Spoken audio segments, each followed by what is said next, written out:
রাজকুমারী ফারিয়া, আমি অনেক খুঁজে আজ এই গাউনটা পরে এসেছি, কারণ আপনারা একটু লক্ষ্য করলে দেখবেন আগের দিনের রাজকুমারীরা যেসব গাউন পরতো সেগুলো ছিল পিঠ খোলা। এখন সময় পাল্টেছে, দিগও পাল্টেছে।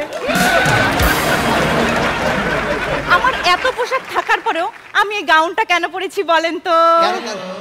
কারণ আমি রাজকুমারী হওয়া সত্ত্বেও গাউন টু আর্ট। এই পোশাকের ব্যাপার আসলে আমি অনেক কনফিউজড হয়ে যাই। কি অদ্ভুত ব্যাপার, যেসব পোশাক শরীরের সাথে টাইট হয়ে লেগে থাকে সেগুলাই নাকি খোলামেলা পোশাক। একটু লক্ষ্য করলে দেখবেন ভিন্ন দেশের রাজকুমারীরা অফ শোল্ডার গাউন পরে। অনেকেই মনে করে সেই গাউনগুলো মনে হয় খুলে পড়ে যাওয়ার ভয় থাকে, কিন্তু না, সেসব গাউন খুলে না পড়ে যাওয়ার কারণে বড় দুইটা কারণ রয়েছে। শুরুতেই বলেছিলাম আজ আমার স্বয়ম্বর। এই স্বয়ম্বরে হঠাৎ করে উপস্থিত হলো আমার প্রাক্তন প্রেমিক রাখাল বালক আবু হেনা রনি। রনি এসে আমাকে বলল, রাজকুমারী শোনো, আজ যদি আমার টাকা আর ক্ষমতা থাকতো তাহলে তোমাকে নিয়ে আমি অনেক দূরে পালিয়ে যেতাম।